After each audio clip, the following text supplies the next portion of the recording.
Okay, Abia, we can start. Thank you. Thank you very much.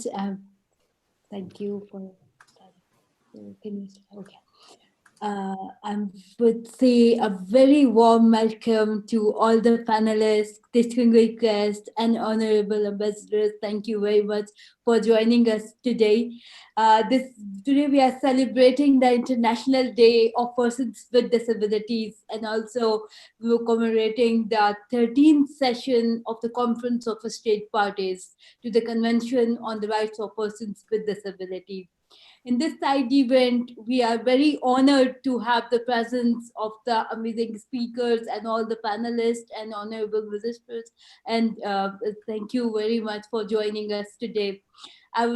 Without the further ado, I will just say that the UN DESA as a coordinator office to introduce this event and provide the logistical details for the virtual platforms so we can formally begin. And I would request the UN DESA representatives. Thank you.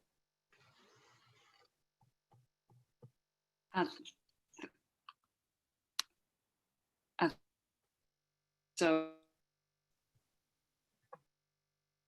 but has already explained the technical details, so we have nothing further at this point. I just wanted to say that this is International Day of Persons with Disabilities, and we are commemorating this in conjunction with the 13th session of the Conference of States Party to the Convention on the Rights of Persons with Disabilities. And this is more UN-wide, it's worldwide celebration, so we hope to hear your messages very clearly. Thank you. Thank you very much, Ekiko Ito-san. Excellency, thank you very much. Now, we can just formally start the session, and we are really looking on in this side event from the two aspects. Part one will be focused on the global action and next steps to the building better towards an inclusive and accessible post-COVID-19 world.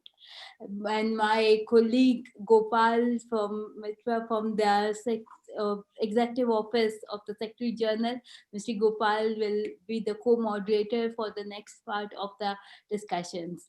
We can, I can also request Ms. Ana Maria Menendez, the Senior Advisor on Policy to the UN Secretary General and Under Secretary General of the Executive Office of Secretary General, to make her introductory remarks. Ms. Ana Menendez, please, you have the floor. Thank you. Many thanks, Abia, for giving me the floor. Excellencies, ladies and gentlemen, colleagues, dear friends.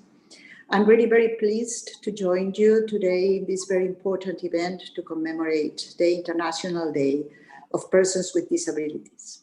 As we celebrate this day, we should also recognize that this year of 2020 has been particularly challenging to all of us. But in spite of that, our resolve to achieve the central promise of the 2030 Agenda, leave no one behind, remains our compass in times of stability as well as in times of crisis. The COVID-19 pandemic has hit us all very hard. Nobody has been spared, but women, men, boys and girls with disabilities continue to be among those who are most left behind. To ensure that we take the necessary measures at the very outset of this crisis, in May, the Secretary General released a call to action through his first ever dedicated policy brief on the impact of COVID-19 on persons with disabilities. The brief highlighted the specific challenges for persons with disability, the disproportionate impact of the pandemic in this sector of the population. And on the other hand, it recognized that this is primarily because our traditional ways of working have not been inclusive of and accessible to everyone. This cannot and should not continue to be like this. Last year, in 2019, the Secretary General launched the UN Disability Inclusion Strategy. This strategy was meant not to be one of words, but of true action. And COVID-19 has been an opportunity for us to actually translate our commitments into action.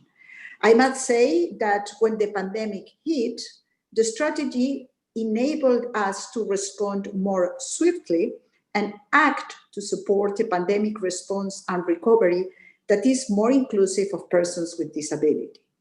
There was no excuse since we have the framework in place. So this is the first lesson that we can draw up from in the implementation of the strategy and our response to COVID-19, that at least the strategy provided us with a framework to act in a more coordinated and practical manner, and to convene the UN system in a way that had not been previously possible. Following the release of the SDGs brief, I convened a time-bound working group of UN agencies and other stakeholders to produce concrete results on disability inclusion in the UN's mainstreaming response and recovery efforts. As I said, the strategy has provided us with the foundation and the blueprint on how we can address disability inclusion, and this includes considering accessibility in our COVID-19 response and recovery. We must ensure that in all our efforts, we do not create new barriers for persons with disability. And as we have been saying for many years, if we want truly not to leave anybody behind, we have to commit to supporting the active involvement and meaningful consultations of persons with disabilities and their representative organizations in all phases of our work. So while we have made really substantial progress during the first year of the strategy implementation, we cannot rest on those initial gains. We must continue with our efforts to always do better, as we have still a long way to go.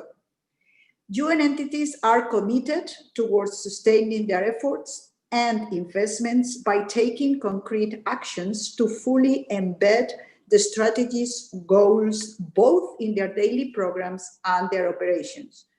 Importantly, UN country teams are also beginning to implement the strategy across the board, and we are seeing the system from headquarters to our field offices genuinely mobilizing and developing their internal capacities toward a more disability inclusive environment. They have also realized that at the core of any sustainable progress, it's crucial to develop stronger and more systematic partnerships with local, national, regional, and global organizations of persons with disability. This is a must if we are to achieve any transformative shift in the way we work. And they also know that we need to ensure that our organization reflects the true diversity of our societies by reviewing its staff selection, that changes start at home. The long-awaited and necessary change is in motion. We want to lead by example and do what we mean. But as we know, transformative and lasting change on disability inclusion cannot be achieved by us alone. I would like to take this opportunity to recognize the leadership of Mexico, New Zealand, Philippines, and Tanzania, whose resolution at the General Assembly reflected the vital role the strategy is playing to mainstream disability inclusion within the UN system. Through their resolutions, they have ensured that member states are holding the UN accountable, and that we continue to implement and report on our efforts. And please keep doing so. I would like also to recognize the leadership of the Foreign Minister of Ecuador, Luis Gallegos, with whom I have had the pleasure to work on the issue of disability inclusion and whose engagement has been critical. Finally, I would like also to recognize the role of donors. We are implementing this strategy on voluntary contributions. I would like to recognize the role of the contribution of Australia, who made it possible, and just to tell that this would not be sustainable without your generosity and your commitment. I wish you a successful event and fruitful deliberations. Over to you, Avia. Thank you very much, Ms.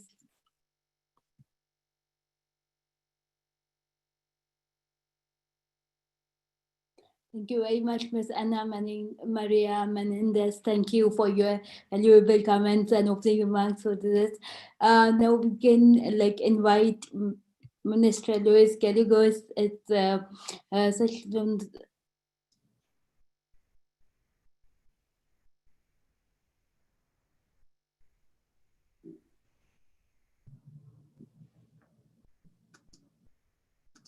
Can you hear me? I got the connection. Yes, we can hear you. Okay, distinguished panelists, dear moderator, ladies and gentlemen, it is an honor to participate in this important event on building back better action toward a diversity, inclusive, accessible, and sustainable post-COVID-19 world as part of the 13th session of the Conference of State Parties to the Convention on the Rights of Persons with Disabilities. I want to thank the Executive Office of the Secretary General, DESA, UN Women, and the permanent missions of Philippines and Tanzania, as well as the many co-sponsors and civil society organizations for adding their efforts to the realization of this panel. Dear friends, yesterday we commemorated the International Day of Persons with Disabilities. Persons with disabilities are estimated to represent 15% of the world's population. 1 in 10 children has a disability. 1 in 5 women is likely to experience a disability during her lifetime.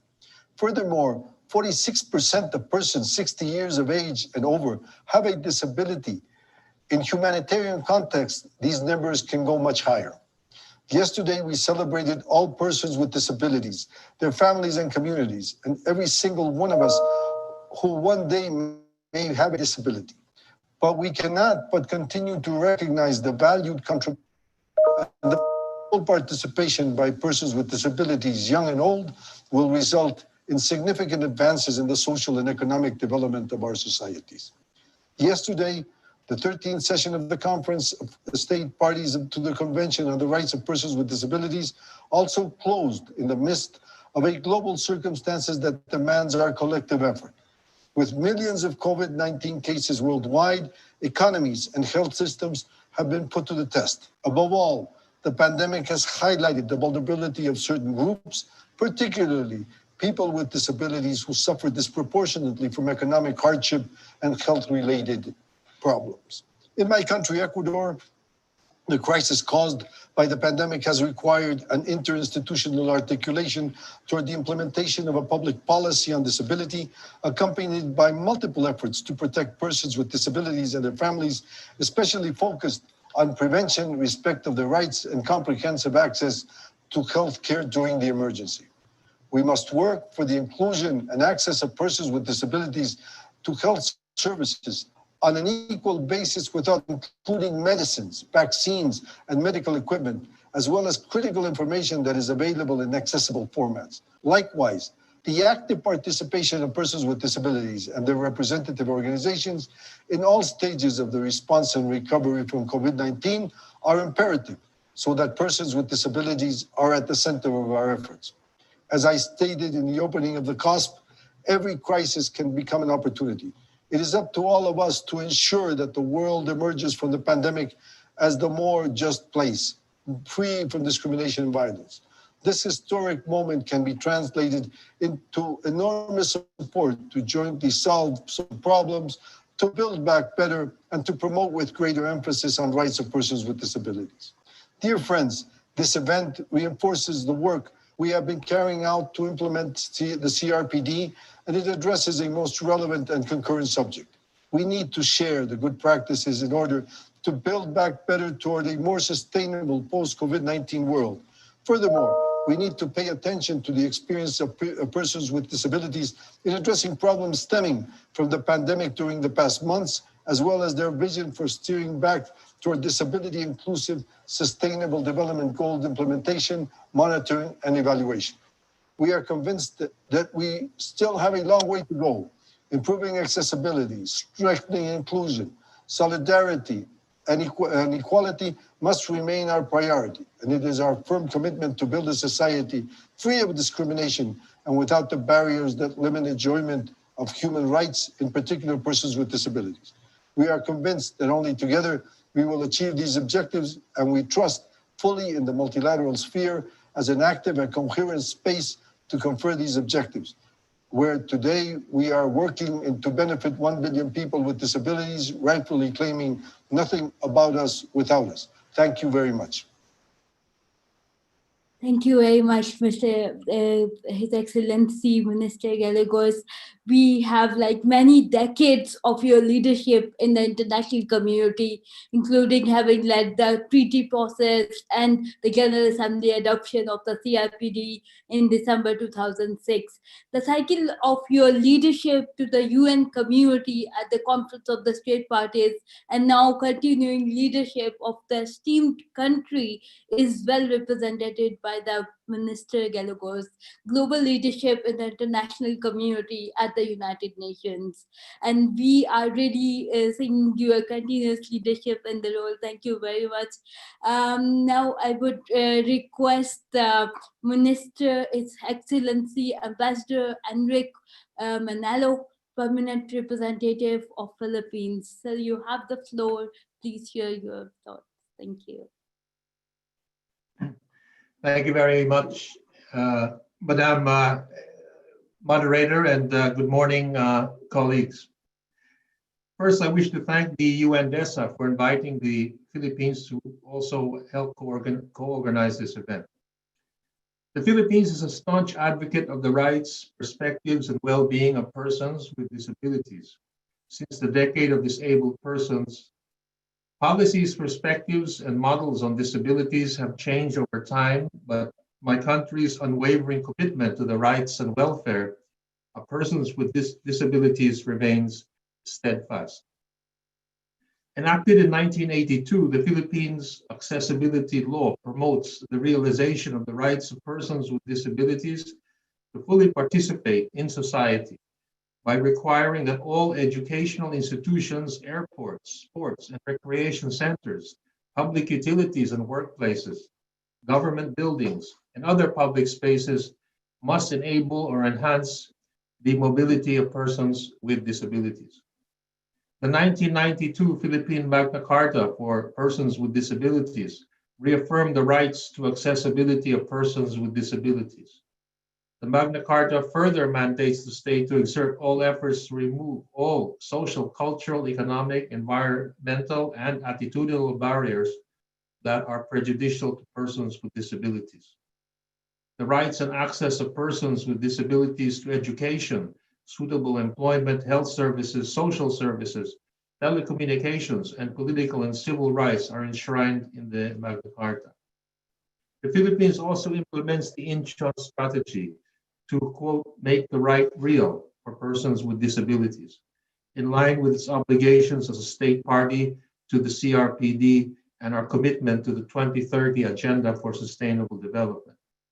The Philippines is committed, through the leadership of our National Council for Disability Affairs, to accelerate action to promote disability inclusive development in the Asia-Pacific region. As a diplomat at the Philippine Mission to the United Nations very early this century, I worked very closely with the now Foreign Minister Gallegos for the Disability Agenda, which eventually led to the Convention on the Rights of Persons with Disabilities. In this session of the General Assembly, the Philippines co-facilitated with Tanzania the resolution entitled Inclusive Development for and with Persons with Disabilities, which was recently adopted by consensus at the Third Committee.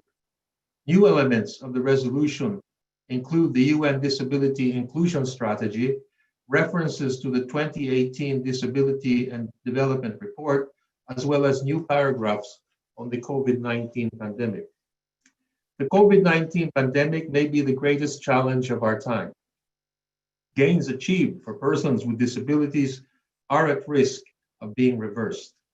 The pandemic aggravated the multidimensional challenges faced by persons with disabilities in accessing healthcare and essential services, education, and employment. In the Philippines, persons with disabilities benefit from the Bridging Program for the Filipino Family, which is a conditional cash transfer program designed to help poor families to keep children in schools. The program also gives financial grants to families provided that school-age children continue studying and have regular health center visits. During periods of lockdown and quarantine this year, local government executives have been mandated to ensure that persons with disabilities have access to food, medicines, and public transport. Local governments in the Philippines are also mandated to establish persons with disabilities affairs offices in order to secure a seal of good governance. Madam Co-Moderator, the pandemic offers an opportunity to further advance the inclusion of persons with disabilities in responses to crises and humanitarian emergencies.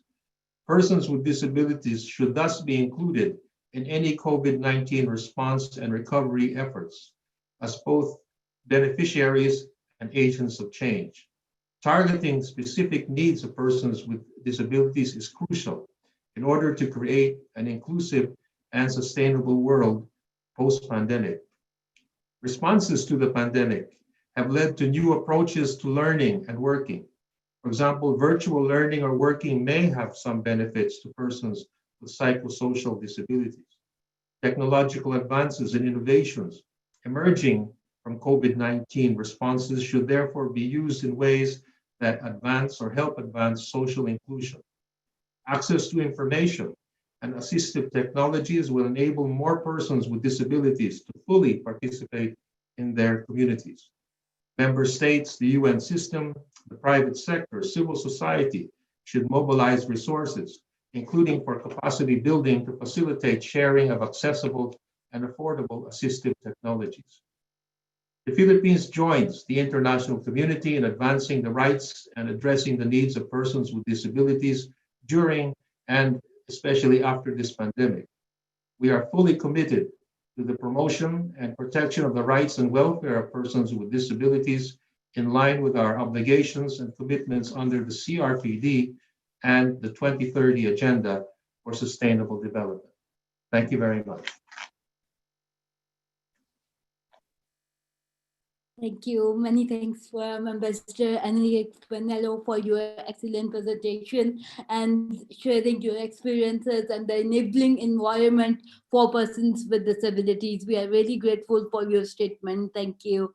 Now I would request His Excellency Ambassador Mr. Kennedy Gaston, Permanent Representative from the Tanzania.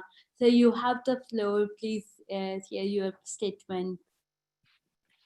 Thank you very much, Madam Moderator and the Secretary General, Madam Menendez, President of the Conference of State Parties to the Convention on the Rights of Persons with Disabilities, Minister Luis Gallegos, the Minister of Foreign Affairs of Ecuador, Ambassador Manala, Permanent Representative of the Philippines to the United Nations, Excellencies, distinguished delegates, ladies and gentlemen.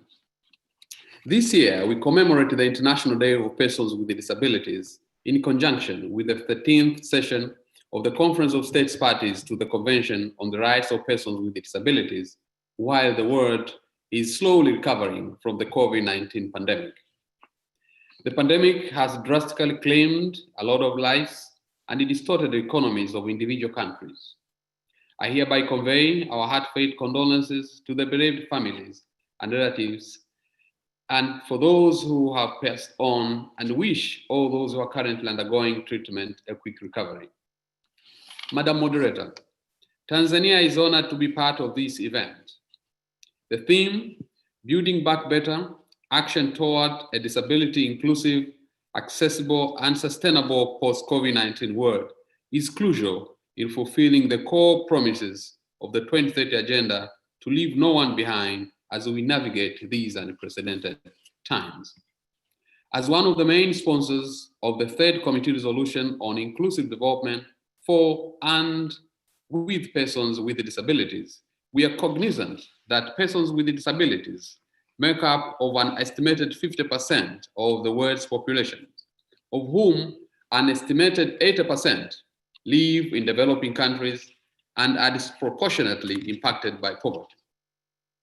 The resolution also recognized that persons with disabilities are directly and indirectly disproportionately impacted by the COVID-19 pandemic, worsening existing inequalities, discrimination, violence, exclusion, and other conditions adverse to persons with disabilities who are likely to continue experiencing the same adverse conditions and challenges in the recovery and rebuilding phase.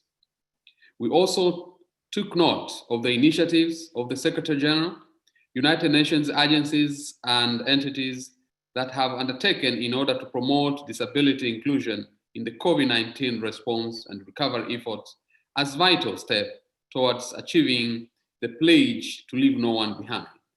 And noting in this regard that the importance of promoting equal access of persons with disabilities to social services, quality education, and healthcare, full and productive employment, and decent work.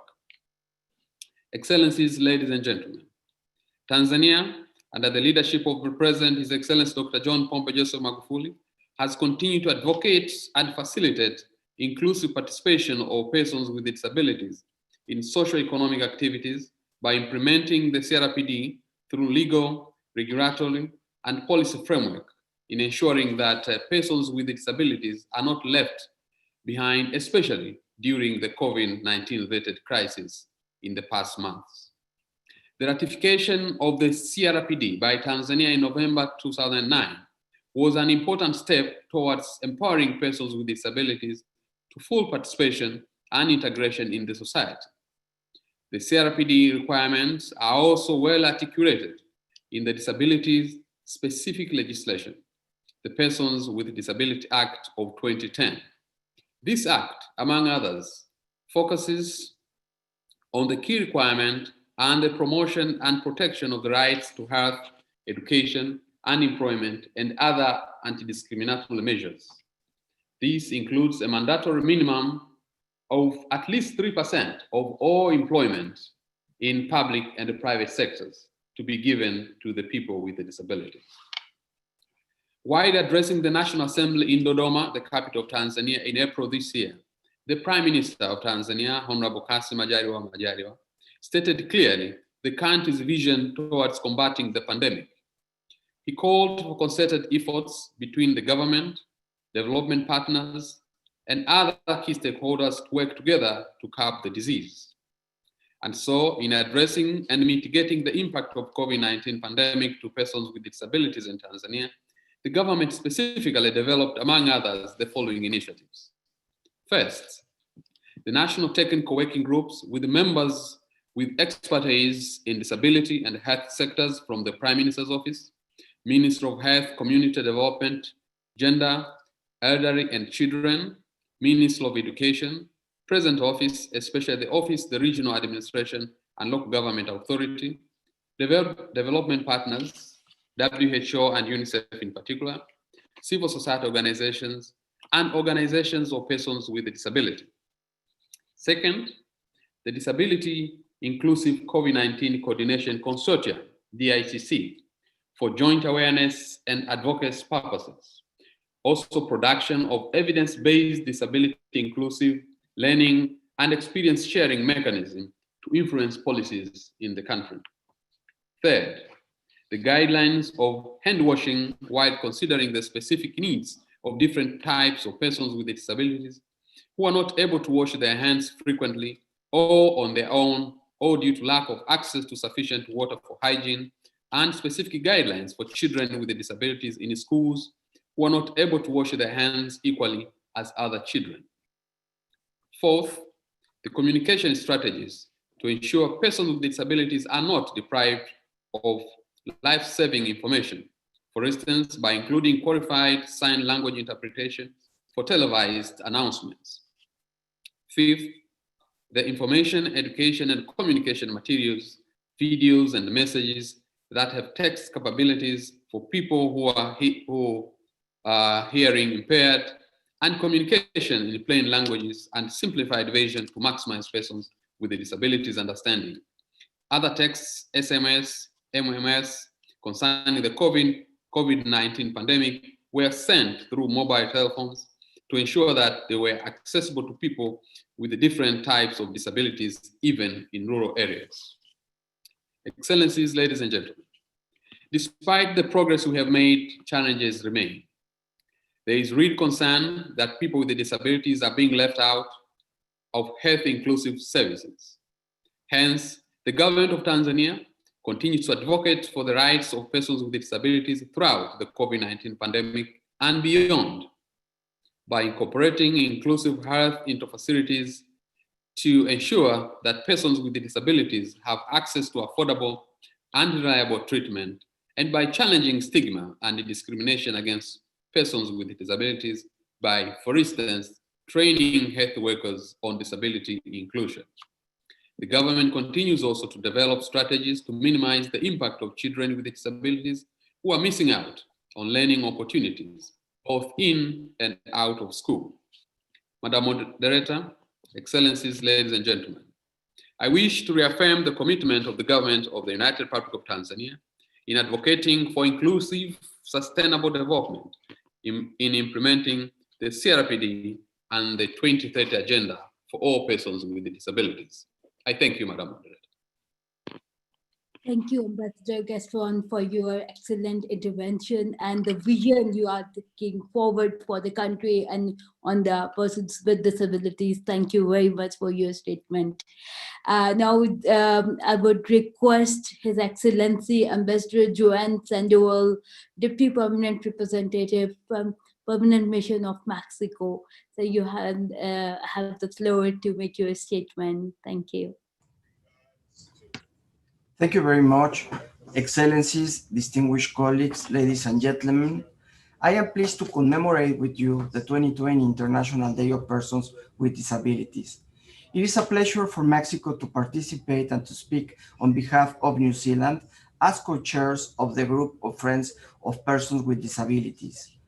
Mexico and New Zealand are honored to co-sponsor this important event, and we thank the Department of Economic and Social Affairs for convening us today. Indeed, we meet under a very different and challenging context that we did last year. The COVID-19 pandemic has altered every aspect of our lives. While persons with disabilities face the same risks from the COVID-19 crisis as the rest of the population, the dangers experienced by those with disabilities are multiplied by many factors. Over the past months, persons with disabilities have experienced greater attitudinal, environmental, and institutional barriers. This situation has been compounded by the serious disruption of their employment and income security, education, personal mobility, and access to health and social protection services, as well as access to communication technologies. In short, the persistent barriers, intersecting forms of discrimination and structural inequalities, which characterized societies before the crisis, have worsened due to the multidimensional impact of the COVID-19 crisis. This is particularly evident in the distinct experiences of women, girls, and older persons, migrants, indigenous peoples, and persons belonging to racial minorities with disabilities who, among others, face new layers of hardship and unequal treatment. Today's commemoration is about creating awareness and linking that awareness to action. Among other actions, Mexico and New Zealand present the third committee resolution on the implementation of the convention. The last resolution adopted in 2019 centered its focus on mainstreaming accessibility across our societies and gave important impetus to the UN Disability Inclusion Strategy. Friends and colleagues, we are very pleased that the 13th Conference of the State Parties to the Convention of the Rights of Persons with Disabilities has been held this week, despite its postponement 6 months ago during the pandemic. The discussions held have been very important to take stock of the efforts to implement the convention and to deliver on a decade of action for inclusive, sustainable development through the implementation of the 2030 Agenda. Building back better necessarily entails that the COVID-19 response and recovery be disability inclusive and address the needs and the rights of persons with disabilities. Building back better means uprooting the persistent barriers, structural discrimination, and inequalities, and assuring their full inclusion and participation in the community. As we respond to the immediate health risk of the pandemic, our efforts must ensure the access of persons with disabilities to health services on an equal basis with others, including medicines, vaccines, and medical equipment. Ladies and gentlemen, building back better involves meaningful consultation and the active participation of persons with disabilities and their representative organizations in all stages of the COVID-19 response and recovery efforts. Dear friends, dear colleagues, as we build more resilient societies, disability inclusive policies and strategies must be at the center of our efforts. The Convention on the Rights of Persons with Disabilities and the 2030 Agenda must serve as our common blueprint to build a more inclusive, accessible, and sustainable world. It is clear a disability-inclusive COVID-19 response and recovery will better serve everyone and will secure the gains made in the inclusion and rights of persons with disabilities. It will provide persons with disabilities with accessible and agile systems capable of responding to the pandemic and its aftermath. As every crisis can also become an opportunity, let us pave the way for a better future for all and where no one is left behind. Thank you very much. Thank you so much, Honorable Ambassador Mr. John Sandoval, for your presentation. We are really hopeful and seeing the positive impact on the persons with disabilities through your continuous leadership and support. Thank you to all the distinguished panelists and the speakers for this session. Now, I would request my fellow co-host, Ms. Moderator, Gopal, to take the lead for the second session, where we will talk about the vision for action on the ground and building back better towards an inclusive and accessible post-COVID-19 world. We will continue hereafter with Mr. Gopal Mitra from the Executive Office of Secretary General. Gopal, please take the floor. Thank you. Thank you. Thank you, Abia.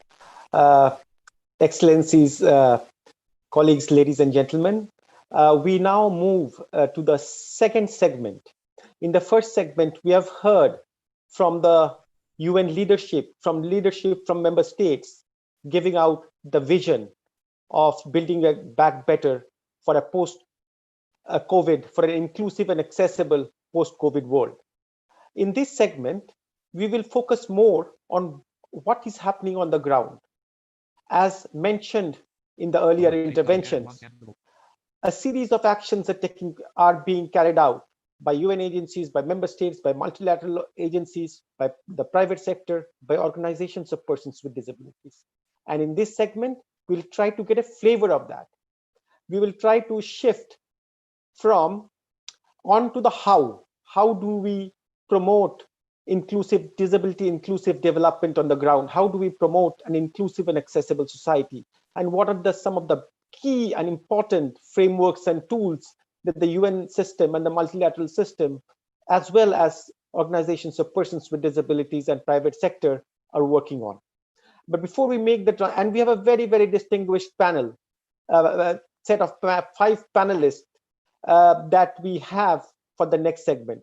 But before we go to the next segment and hear from other speakers, we will have a short video. But before that, I would like to again thank our speakers in the first segment for outlining your vision and outlining also the commitment as well as the actions that are taking place. So Amin, would you like to play the video? Yes, thank you so much, Gopal, and thank you so much all for joining us today. We will play a short video by Heidi Lansky Dance. It's called On Display Global. This video, just for you to know, it's an art project that has expanded in diversity and size from its premiere in New York to a network now of 87 cities in 22 countries during 2019.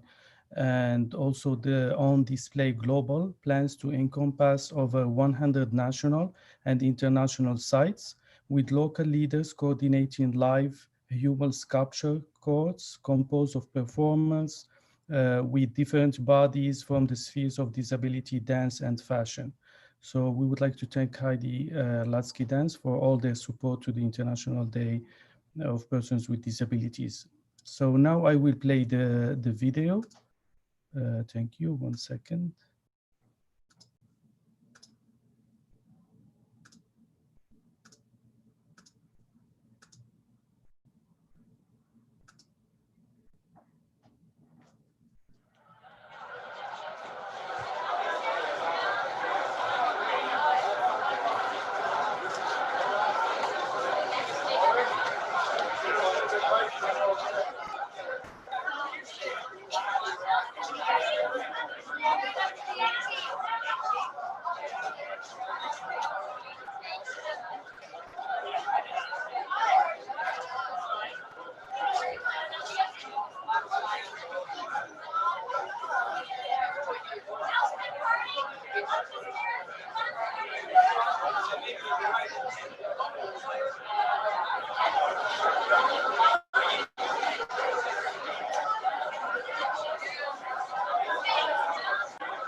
Okay, thank you so much. I think that's all. Thank you so much. The floor is back to you, Gopal. Thank you. Thank you for watching at least a short video. Thank you.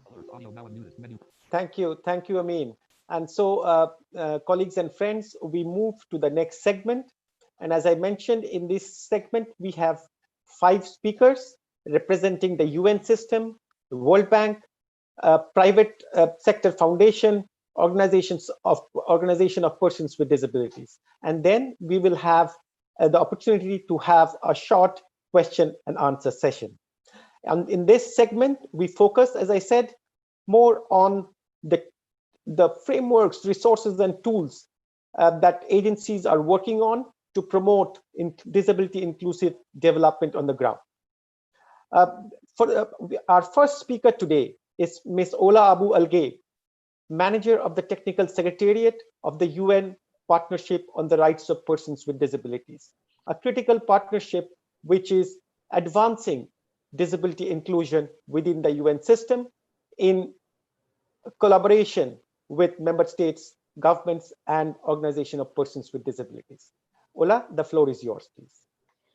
Thank you so much, Kobal, and thanks for colleagues at DESA to invite us today for this such important event to share the learning that has been emerging so far from the collaborative effort from the UN system to support more inclusive response to COVID, but also hopefully inform building back better for persons with disabilities in the countries where we operate. What I would like to share with you today is what we have been doing and we will do in the near future to support the realities on the ground through our pooled funding, which brings together the collective effort of the main 9 UN agencies that supports global and national disability inclusion, but also brings together members from the main networks of civil society, the International Disability Alliance, and the International Disability and Development Consortium. Along with that, of course, our critical donors and international development actors that are equally supporting our efforts that comes to country level. What have we been doing since the emerging of the pandemic and the start of the feel of the implications on persons with disabilities on the countries we operate? This year, we have actions supporting more than 50 countries globally on disability inclusion. And early on, even starting from March, we started to receive requests from countries to immediately support them both financially, but also equally importantly, on what needs to be done to ensure that government's immediate response is inclusive to persons with disabilities. And that's why we had to immediately act and revise our actions for the year to ensure that we're supporting the countries in different modalities. One of them was immediately opening the flexibility to our ongoing programs to repurpose their activities to ensure that they can adjust actions to the country's realities and support the engagement of organizations of persons with disabilities, but also equally government's response to be more inclusive. Additional to that, we also provided seed funding to strategic countries that came along asking for more support to ensure that response is more inclusive, and that entailed impact assessments, situational analysis, increasing the voice of persons with disabilities, accessible inclusive response, etc. But also more importantly, we also launched a global initiative that brought together all our members. And that initiative is still ongoing and will remain till summer next year. And it's really making sure that it works at 3 levels. One, it started at the beginning of it in May to immediately provide the know-how, producing checklist knowledge products that goes immediately to countries where they are operating and us collectively are operating. The second one, ensuring that the information is accessible to persons with disabilities and is in partnership of persons with disabilities organizations. And the third one, and equally important, is to produce more evidence to understand what's going on now on the ground and try for us as BRBD, but also for our partners, to see what needs to be in place in the near future. Now, what we are doing in the near future is we are so excited that we have received massive requests from countries based on our recent call for proposal to have clear emphasis on more inclusive recovery plans and actions at country level in the next phase.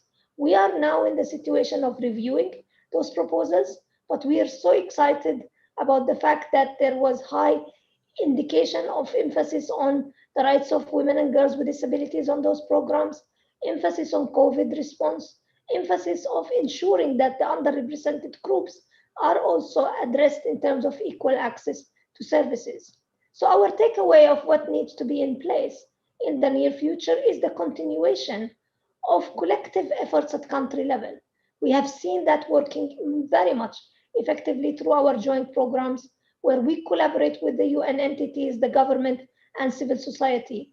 But also another takeaway is we need to learn from the existing situation in order not to be in a similar situation in the future where persons with disabilities remains to be left behind in situations where countries are facing crisis. So we hope that we will continue working and serving countries based on what we should do as an MBTF, but also we continue to collaborate with all our global partners and we continue to share our learning as we go. Thank you again, Gopal, and thanks for DESA colleagues to have the chance to share our thinking in this event. Back to you, Gopal. Thank you, Ola. I think these are excellent examples of actions that the UNPRPD has taken. There are three things which I think come out quite strongly. A, the way the partnership has demonstrated flexibility that is required in times of crisis. Second, you mentioned about bringing in additional, we all talk about additional resources which you have been able to bring to support the countries to take substantially more action to respond to the COVID-19 crisis. And thirdly, very important, the work that you are doing to generate more evidence based on which, as you said, it ties up to your last point, that should such a situation arise in the future, we are better prepared and we do not see ourselves in the same situation. So amazing, great. Thank you so much for those examples and initiatives. And I'm sure if we have time at the end, we will have Q&As in which you can further elaborate if the audience or participants want to know something more. Thank you. I would now like to move to our second eminent speaker, Mr. Monjurul Kabir, who is the Senior Global Advisor in UN Women and who leads the work, UN Women's work on disability inclusion. And as we know, the issues of intersectionality, issues of gender equality are closely linked to the issue of disability inclusion of persons with disabilities. And Mr. Monjurul has a lot of experience in this area, and I would like to request him to take the floor and share your thoughts. Over to you. Thank you, Gopal. And I really appreciate UN Women joining this initiative and partnership in this event. But beyond that, particularly with all of you and respected member states with whom we had long-standing partnership on other areas as well. But it is really heartening to see, and heartwarming, I would say, to see that partnership is growing in the critical area of inclusion and intersectionality. And Gopal, as you rightly mentioned, this is a portfolio we are taking seriously. We haven't done enough, and we should do much more. But that is the ambition. We are trying to push the envelope as much as it is possible. And we are also looking forward to see it's much more stronger in our forthcoming new strategic plan, which will start in 2021. I just want to limit myself in three specific points: how UN Women as an entity, inward-looking way, trying to change the paradigm within UN Women, and how UN Women is also trying to influence through joint program and through partnership other actors. More importantly, how we are trying to bring the two strong movement, disability movement and gender movement, together in the field where it matters the most. But Gopal, if I may ask, I know that in terms of, as a moderator, you are also adjusting time, how much time I may have. I'll you limit can take myself. up to 5 minutes. Sure, thank you. Thank you very much. I'll stick to the time, trying to make sure your job is also easier. Three things I would like to highlight. One is this, of course, the mainstreaming. Now, mainstreaming is something not unknown to UN Women in terms of its mandate, because if many of you are completely aware of the trajectory of UN Women, it is on its 10th year now, one of the newest UN entity. And mainstreaming gender equality is one particular lessons we learned, both good and bad, in the sense that we learned how it worked well for gender. We also learned that how it didn't work well for gender over the years. And we try to look at that from the perspective of lessons learned and try to apply that learning in our work for disability inclusion. Now, we launched our corporate strategy in 2018 on disability inclusion, and then, of course, the critical element of system-wide strategy from the Secretary General UNDIS came, and that has become a critical policy document for us as well. So we had this two agenda. One is this UN Women strategy on disability inclusion, looking at women and girls, and another is Secretary General agenda on UNDIS. And from the perspective of mainstreaming, what we did is basically we adjusted our result management system to track the results, because what is important is how to track the results not only from the perspective of achieving more, but also seeing how we are really investing in this critical area. And I think there is a lack of data in the system in terms of the expenditure, how much money we are spending on disability. And if we spend even a single dollar, are we really tracking the result and tracking the expenditure? And there, I think there are lack of data. We recognize that, and we're trying to adjust this. And in 2009, you would be happy to know that 55 UN Women offices reported their engagement on disability inclusion at different levels, both at the normative, at the operational, and also at the level where little bit uncomfortable territory in terms of procurement, in terms of administrative management, of course, reasonable accommodation in another critical challenge for many of us in terms of field realities. And we are also looking at post-conflict and conflict countries, where countries who are facing the additional burden of conflicts, either in the border or because of the refugee crisis, how we are doing with it. I'll give you an example, the Rohingya refugee crisis in the Bangladesh border, where our UN Women sub-office in Cox's Bazar, we are also looking at how women are facing the trauma, and that trauma is impacting women with disabilities. So that we are deepening our partnership there. I'm just giving an example. There are other spaces where we are working on refugee issues as well and migrant workers. So that is part of our mainstreaming agenda. We're also looking at the 55 offices who reported. This is up from 2018, where our 40 offices reported. So we have 15 more offices in 2019, and we're hoping that in 2020 and 2021, this office number will rise proportionately. So that is one aspect. And when we are trying to look at mainstreaming, we are looking at all priority area of our work, ending violence against women, economic empowerment. We are looking at also inclusive education and how empowerment can enhance women's skills. We are also looking at women, peace and security. So all areas, and how these areas, women with partners can work together and much more cohesively and try to mainstream the elements of disability inclusion, not necessarily treating it as an afterthought or a standalone agenda. But talking about standalone agenda, we also recognize, like we learned from gender, it's also important to develop standalone program. So mainstream is critical and foremost priority for us, but then developing standalone program. And in this, we are also partnering with number of global and joint programs.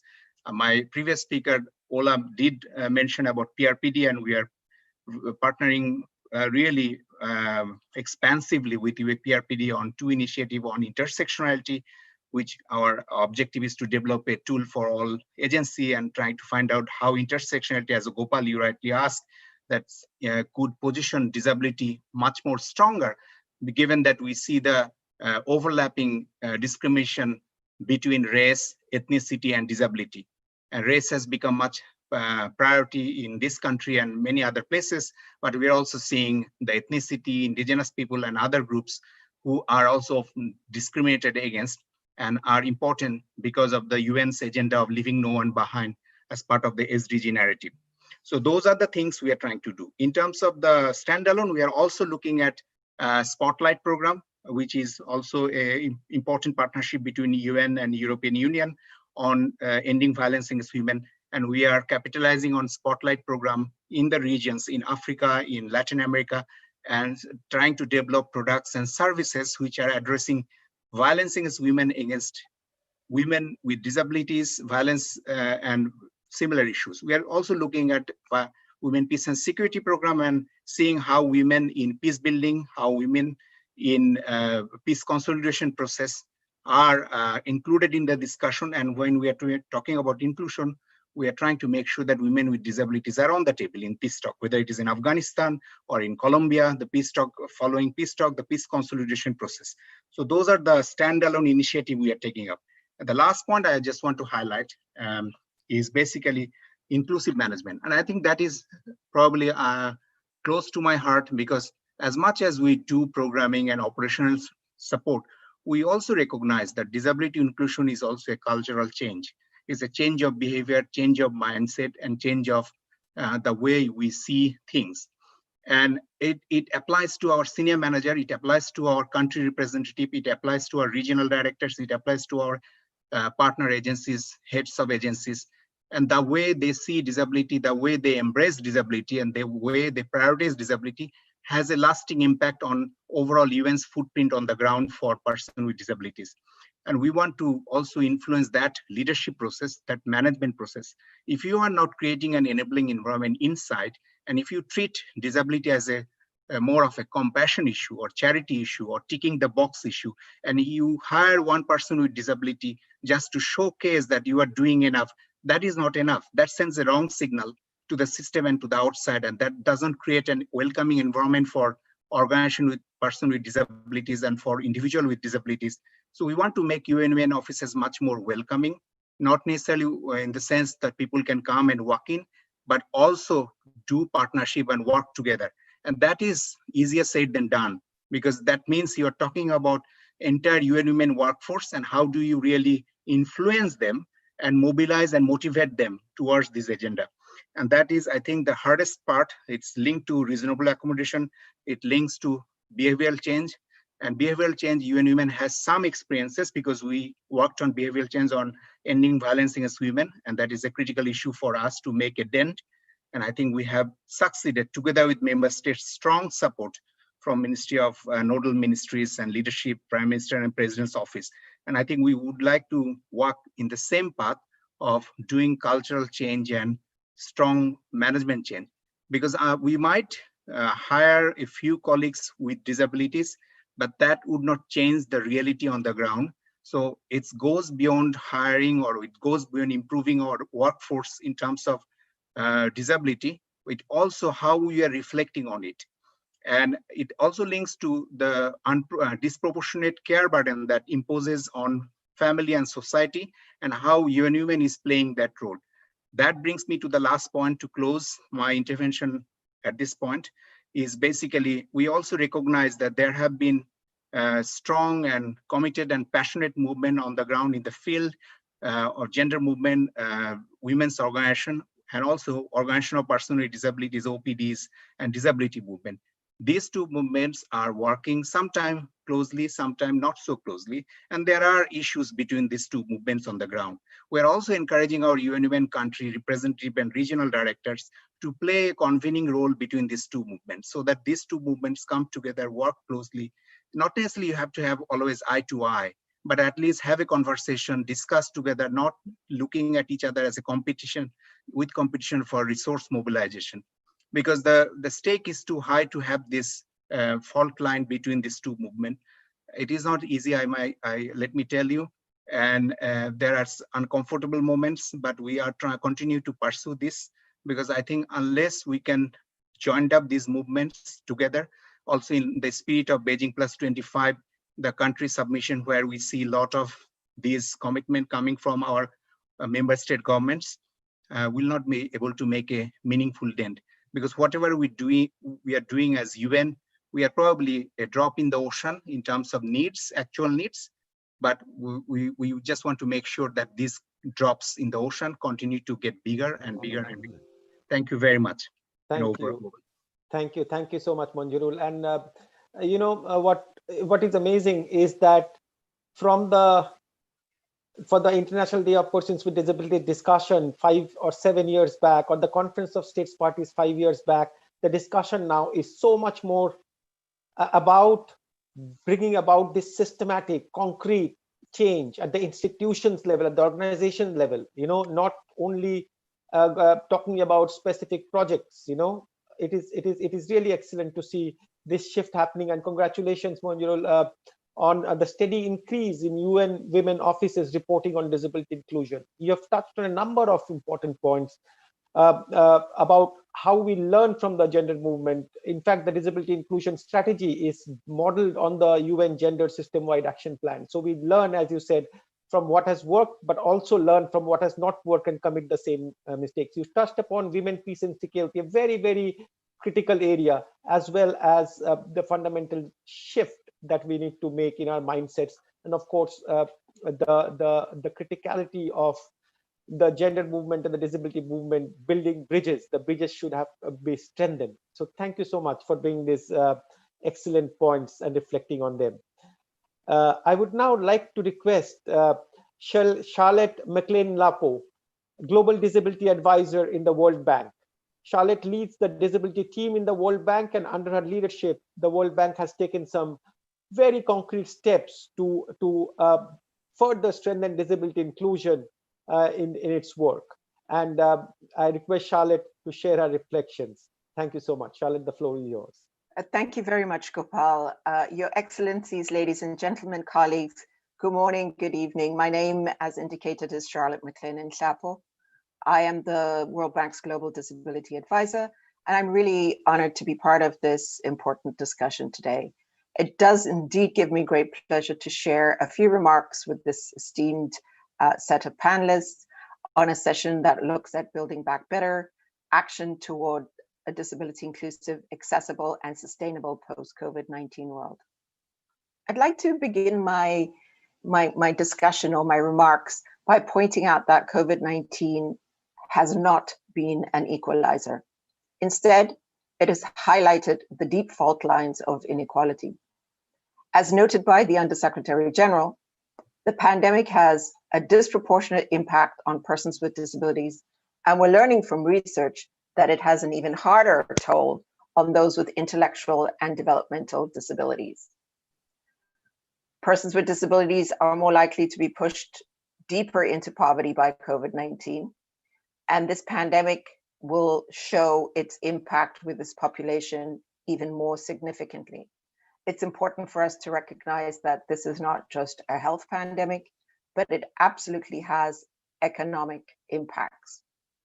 So, as we think about how to get back on track to eradicating poverty, we need to go beyond income equality, and we have to think about equality of opportunity.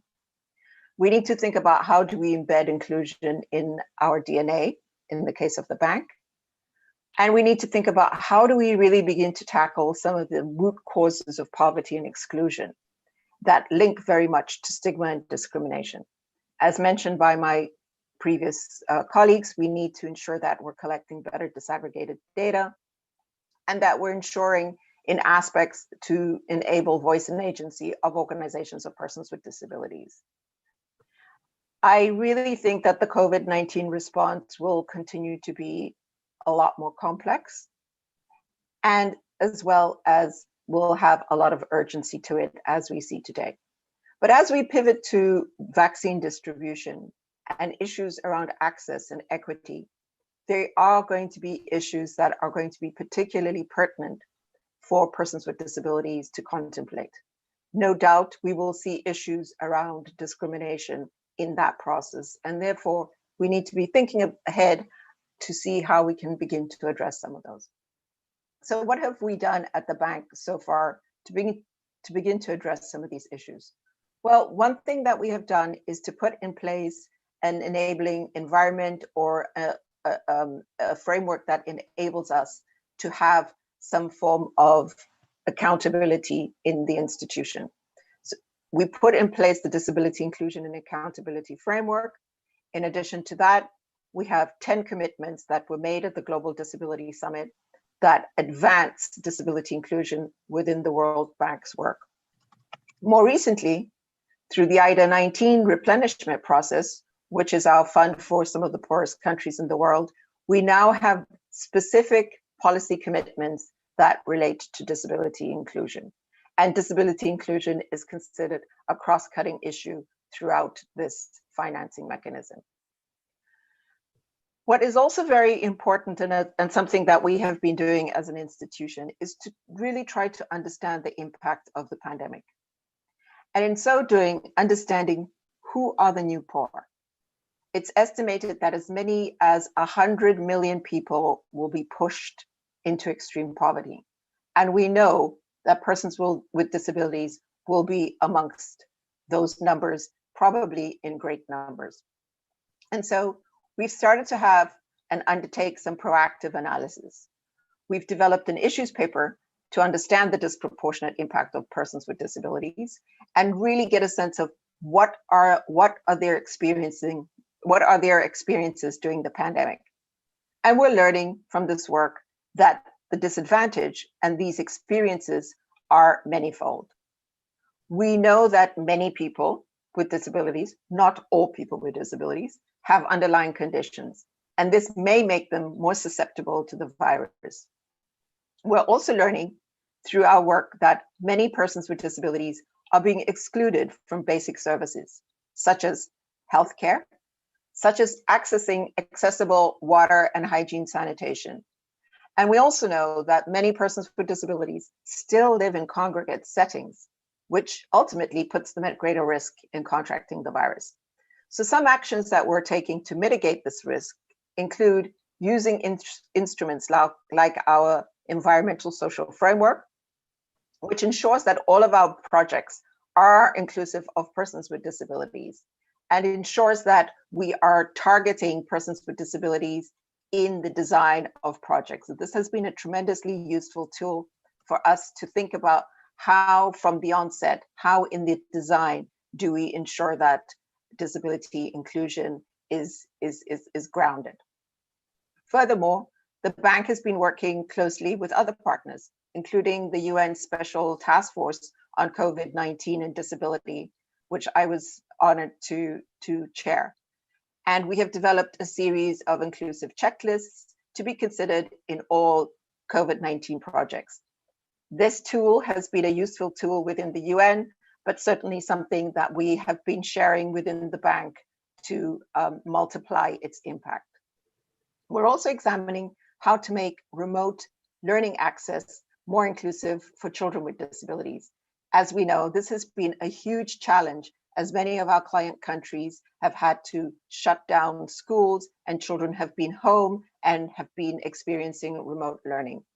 We want to understand what this means. We want to understand what needs to be in place to ensure that children with disabilities are able to continue to learn even when they are home, to ensure that we don't have yet another missed opportunity for millions of children with disabilities across the globe. In our issues paper on the impact of COVID-19 on children, in this case, learners with disabilities, we explore what are the additional support needs that families require. It is really important for us to understand what is the impact of the pandemic for the household and how are parents able to take on additional responsibilities brought on by the pandemic. This is indeed an important piece of our analysis. Allow me, Gopal, to quote from a parent who was responding to a survey that we pushed out on the impact of COVID-19 on learners with disabilities. And this parent, who is in Europe and Central Asia, said, "Disability does not stop for any virus." The World Bank is also making efforts to bridge the digital divide, and we're using technology to enable marginalized people to survive and prosper through COVID-19 and beyond. As we speak, there are several digital acceleration projects under preparation in many countries. And in many of these projects, there are strong components that will make them inclusive of persons with disabilities. This, as you know, can be transformative if indeed persons with disabilities are able to benefit from this accessible technology. Beyond the immediate pandemic, we're also supporting work in Bangladesh and Kenya that ties together access to accessible technology, jobs for persons with disabilities, because it's important for us to really think about what the future of work will look like.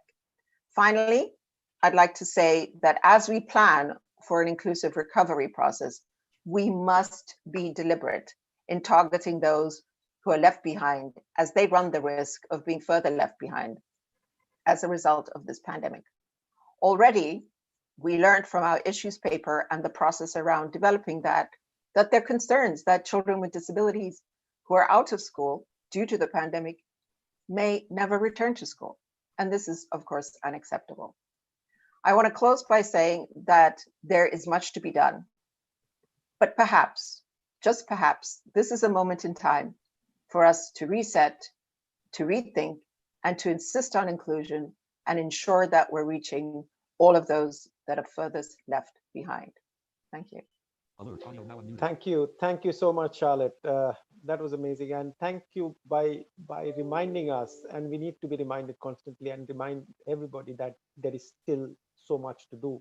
And Charlotte, it is great to hear how you have used the existing mechanisms, framework like the environment ESG to further disability inclusion, as well as how you are trying to build up the evidence to dig into the nuances through the issues paper. Because if you want to really make a difference, we need to have that knowledge base much stronger, and so many other things. And the issue of how the bank is trying to involve persons with disabilities at the design stage. I think that is such an important point, and if we are able to do that, automatically, I think a lot of the work, a lot of it will be done in terms of inclusion.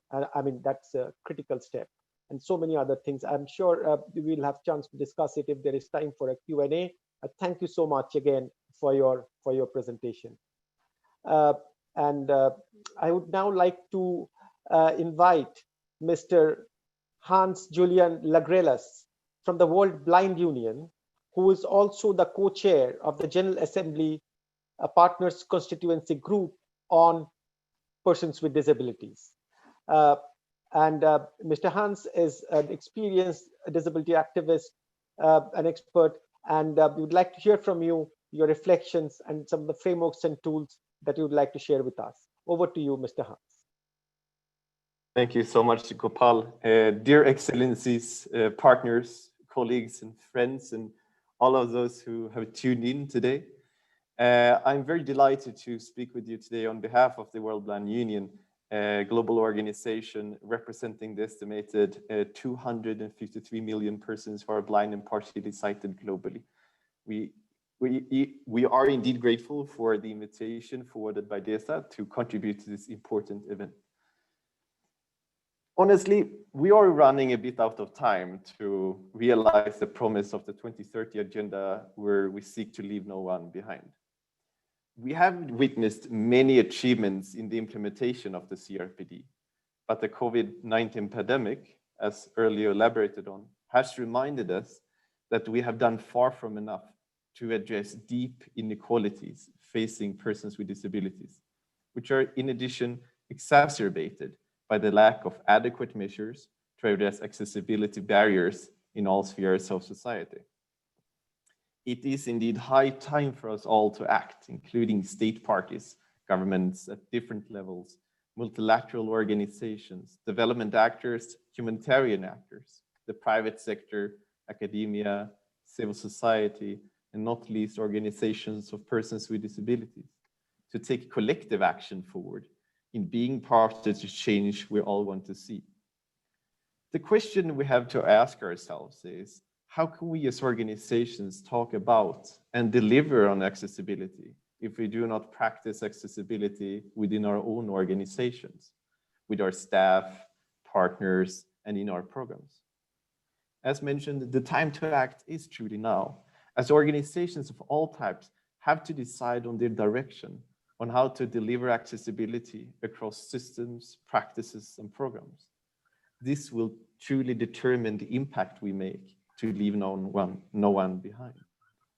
But in moving from the rhetoric to action, recognizing the role of organizations to be part of change, the World Blind Union and CBM Global Disability Inclusion are thrilled to just have launched a first of its kind resource called the Accessibility Go, a guide to action. This guide aimed to support any type of organization, be it government, UN agency, private sector company, or civil society organization, with practical guidance. So here we'll come back to the how, right? On how to take a whole of organization approach to accessibility and practice it holistically. It promotes the equality of all persons with disabilities and centers around 7 core accessibility commitment areas, and offers a simple 3-step process framework. The 7 accessibility commitment areas are accompanied by self-assessment templates, which enables organizations take stock of where you are in order for you to plan where to go and also how to act in order to get there. Organizations and contexts are different, we all know that. And hence the guide is not a blueprint, but an innovative framework to underpin concrete actions. It has been jointly informed by organizations of persons with disabilities and other accessibility professionals. And it's fully aligned with the Convention on the Rights of Persons with Disabilities, making it a powerful tool to be used by and adapted to any organization. While this is a fresh resource, we have recorded actions during the testing phases. It has incorporated learnings from the past years of experience from multiple stakeholders, not least organizations of persons with disabilities, working with the respective ministries, local governments, and have a long history of working towards inclusion in times of disasters and disaster responses. It builds on and will demonstrate what works in terms of progressing accessibility. The recipe is a whole of organization approach and holistic approach with the vision of universal design, where the provision of reasonable accommodation is at the heart of all efforts and organizational practices. We firmly believe that the accessibility goal will support meaningful, critical partnerships between organizations of persons with disabilities and mainstream stakeholders to jointly implement action plans with sufficient resource allocations and which will truly demonstrate practice and accountability to all persons with disabilities. With this guide, we like to support organizations to avoid historic pitfalls when it comes to how accessibility is addressed, and which, for example, include historic lack of engagement and active and meaningful involvement of organizational persons with disabilities, too narrow focus on accessibility components resulting in patchwork initiatives, absence of capacity development efforts, not accounting for the diversity which exists within the group of persons with disabilities, the lack of realistic planning, siloed approaches to solutions, and above all, lack of organizational commitments. As we know, it has to start with a commitment and it has to be followed by concrete steps to take actions, to initiate practices and follow up. Finally, the Accessibility Go, a guide to action, supports building back better in that it is a bridge between policy and practice. It supports organizations to walk the talk on enhancing CRPD compliance. We believe that this guide will be a resource of great value in supporting the implementation of the UN Disability Inclusion Strategy, as it lays out steps organizations can take to assess where they are in order to plan where they can go and how to get there. Only when we take collective actions informed on evidence, recognizing the diversity of organizational context, we will achieve building back better, where no one is left behind, and towards a future wherein we celebrate and cherish diversity. Thank you so much. Thank you so much, Hannes. That was really a nice message at the end. Very nice. And as you have mentioned, accessibility is the fundamental precondition for disability inclusion. And we need practical tools, as we have so much demand, as Ola was also mentioning from the ground, about practical tools and resources. And I think the Global Guide for Action on Accessibility will be indeed a valuable one. And it has been shared in the link. I guess that was the plan. It has been shared in the chat box. I have not been able to see it, but I'm sure it has been. Otherwise, it will be. And thank you for working on such a practical resource. And we are very happy to receive it. Our last speaker for today's session is Mr. Yusuke Ishikawa from the Nippon Foundation. Nippon Foundation is a private sector foundation which has done great work on disaster risk reduction with relation to persons with disabilities, as well as on several other areas, including assistive technology. Mr. Ishikawa, the floor is yours. Thank you, Gopal. It's such a privilege to be able to speak at this very special event to commemorate the International Day of Persons with Disabilities with all the distinguished panels that I see now. I would like to introduce very briefly what we have been doing in the past few maybe decades, and then I would like to introduce what we are planning to do to build back better specifically in the business field and why we are choosing this field. So in our overseas disability inclusion projects, thank you for mentioning the reduction in the disaster field. And we mainly focus in Southeast Asian region. And education support is another big, very important aspect of our support. For example, we are supporting universities to enhance their educational opportunities and environment by ICT and networking for the persons with visual disabilities. And for persons with hearing disabilities, we have taken initiative to introduce bilingual deaf education using local and natural sign language together with the written national language. So we have also made efforts to promote sign languages and the legal recognition of the sign languages. And all of these kind of support add up to more than 3,000 leaders with disabilities in the various countries in Southeast Asia. However, there are many people with disabilities who are unable to secure the employment, even after graduating from university, or even if they do, they are often unable to fully demonstrate their skills and end up leaving the workforce. So in view of this situation, we decided to broaden the scope of our support activities across education and employment. So today, I'd like to introduce you two new initiatives that the foundation has just started. In June this year, actually, we set up we call it a working group that includes several persons with disabilities. The purpose of this group is to examine how to work with persons with various disabilities in the new environments, including working from home, which has become widespread during the coronavirus pandemic. And we conducted a public opinion poll in Japan and revealed that the persons with disabilities are feel working from home as a burden more than the national average. So this finding was actually the opposite of our expectations. The other initiative is our collaboration with the Valuable 500 initiative. Based on our belief that the world will not change unless the majority of the people change, last year we began working with the Valuable 500, which is a global movement promoting the inclusion of persons with disabilities in the business. I'm sure some of you may already know this initiative since the founder, Caroline, was sitting in the roundtable a few days ago.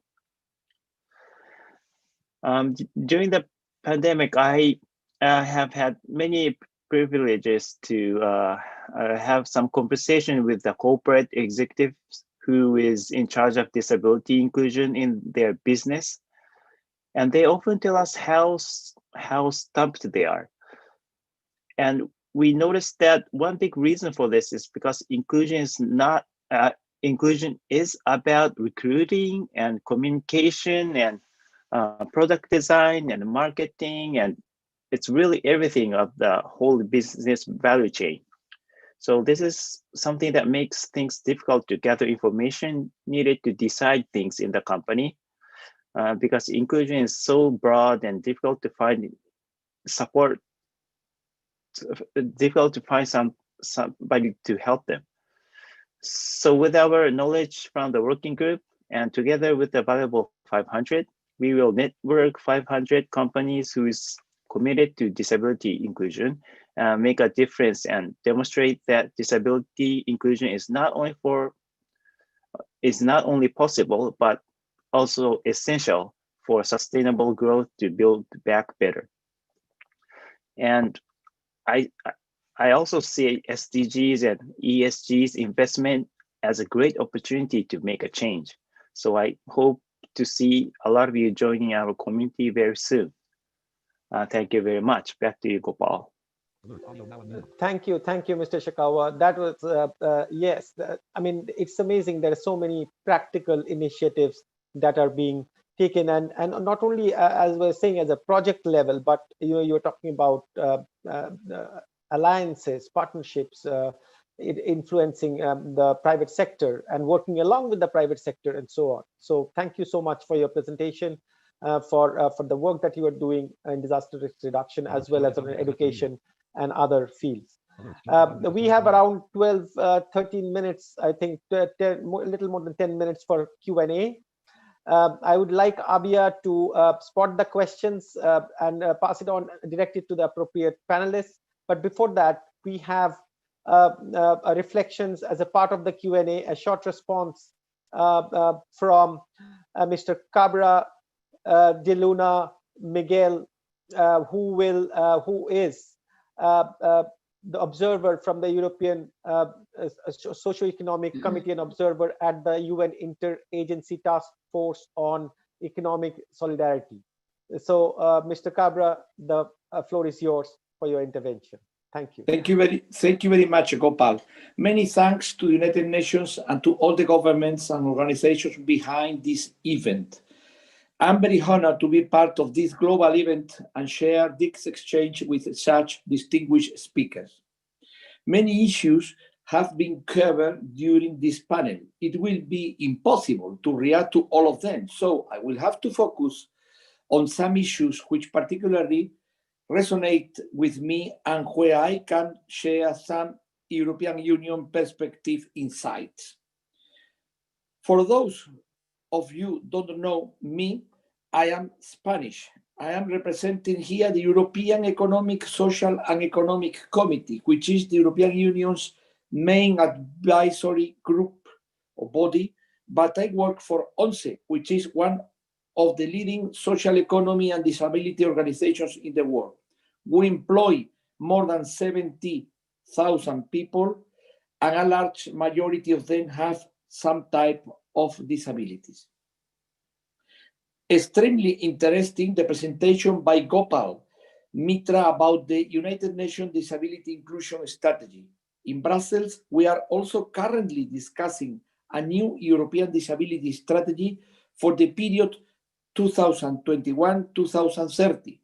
The European disability movement is lobbying very actively for it to be as ambitious as possible. I'm sure that there will be synergies between both strategies. They are definitely valuable tools. As it has been said previously on various occasions in the different panels, COVID-19 has exacerbated pre-existing inequalities faced by people with disabilities. So any new strategy, be at the United Nations, European Union, or other regional or national level, should adapt to the new reality and provide proportionate funds and resources. The European Union is currently discussing an extremely ambitious recovery fund worth 750 billion euros, nearly 800 billion dollars, and similar exercises are happening in other continents and countries. It is critical that an important part is spent on ensuring that no one is left behind, particularly disfavored groups and notably people with disabilities and their families. Again, recovery funding is something which is on top of the European disability movement advocacy agenda, and it is, in my view, an indispensable tool. As explained by Mr. Kabir, integrating the gender element should be a priority as women with disabilities face double discrimination. Recent studies in Europe They also show that women with disabilities are even more disproportionately impacted by COVID. They double and sometimes triple. Discrimination faced by women with disabilities is something that needs to be systematically addressed with concrete and targeted measures. This is something the European Economic and Social Committee has highlighted in different reports and publications. A very concrete example of gender-specific discrimination is the forced sterilization of girls and women with disabilities, which happens in many countries, including developing countries. In my country, Spain, we are very happy now. It was only last Wednesday when our politicians in the parliament decided by unanimity to prohibit this practice, which goes against the United Nations Convention. We have a very emotional event in the Spanish Senate. Regarding the multi-donor trust fund, I cannot but share and underline the importance of supporting policy-relevant analytical work, best practice sharing, and the provision of technical assistance if we really want to build an inclusive, accessible, and sustainable post-COVID-19 world. The involvement of civil society in policy making is another critical element. The necessary interlocution and consultation platforms involving people with disabilities need to be created at all levels, including the local, regional, and national levels.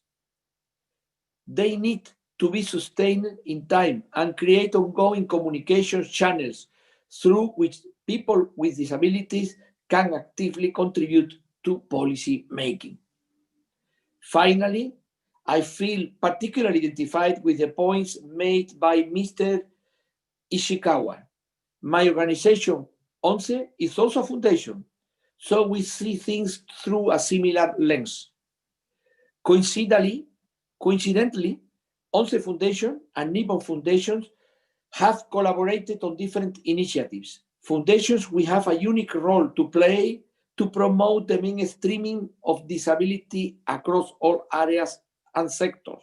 Foundations often have at their disposal a unique mix of funding, expertise, general interest perspective, and long-term thinking, which allows us to bring added value to the table.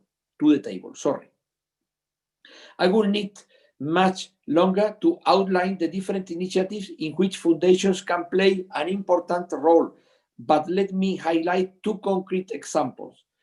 We have created at European level a disability thematic network, which aims at mainstreaming disability in the activities of the whole foundation and philanthropic sector at the European level.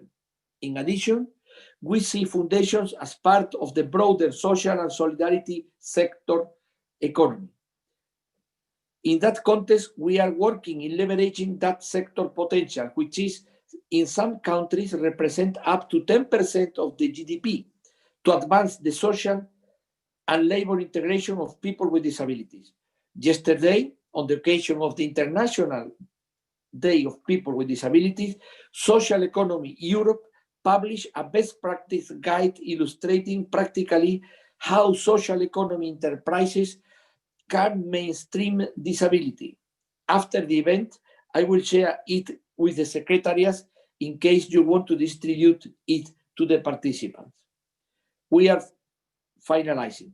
We will also share this guide with United Nations Task Force on Social Economy and Solidarity, in which I represent the European Economic and Social Committee.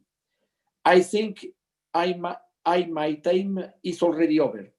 It will leave this here. I am open to answer if anything questions are for me. Thank you very much indeed, and best for all the people from all the world, more than 160 people who are watching, seeing, and participating in this important global event. Thank you very much indeed, sir.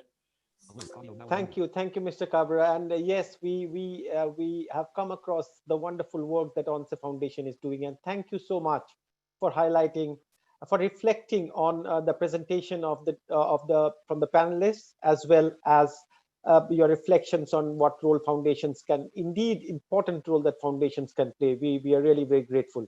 I would now, we have like one message. There is a we have about 5 minutes. Abia, there is a question on employment. Would you like to direct it to any one of the panelists? Abia? Yes, thank you so much, Gopal. Thank you to all the speakers. I'm just going quickly, and maybe we can take 2 or 3 questions just quickly, and then we'll direct it to the speakers, because it didn't indicated the names of the speaker, the panelists. So we just open some of the questions. We have the question from Mary Olangravaju.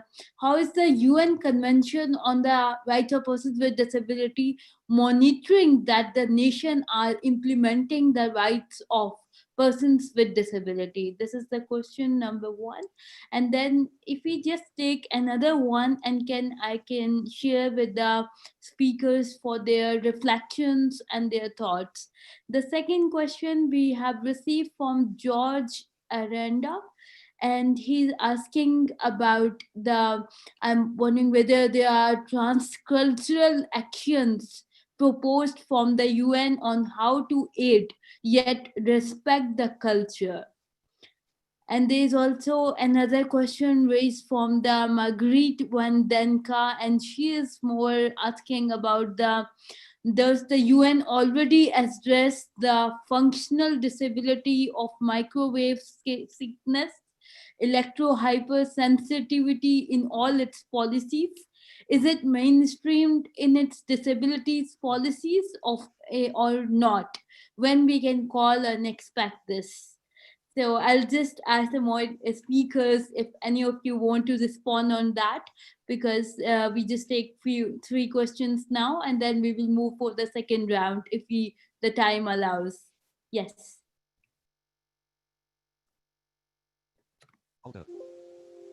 Any of the panelists, Monjurul, Charlotte, Hans, Ola, would like Maybe to I'll take on just any of? add Yes, one point. Thank you, Gopal. I think when I heard these 2 questions, and I sort of thought about our work with UN Trust Fund, we had a dedicated window on disability in 2018, and we sort of disbursed $3 million program around 5 regions and 9 projects, which is targeted at almost 8,000 women with disabilities. Now we are assessing these 9 projects of $3 million for 5 regions. It gives quite a strong sample set for us, and there are quite powerful lessons learned. And the reason I'm raising this UN Trust Fund experience, which is managed by UN Women, is one is all these grantees are of course local organization, and it's a first ever dedicated window on disability inclusion from our end. And the lessons that learned that in terms of CRPD monitoring, many of the smaller organizations has willingness and to some extent capacity to contribute the monitoring process, but there is no way they can contribute to the formal process. So there is clearly a gap between local organizations and their ability and the galvanization and the official channel that member states prepare this reporting, and some of the monitoring takes place at the official level. So I think that is one area we identified as a gap. How can we connect these local capacities, enormous amount of resources and tacit knowledge, and connect it to the formal process of reporting to the treaty bodies and human rights mechanism. I think that is one area we look forward to partnering with many of you in 2021 and beyond. Thank you, and over.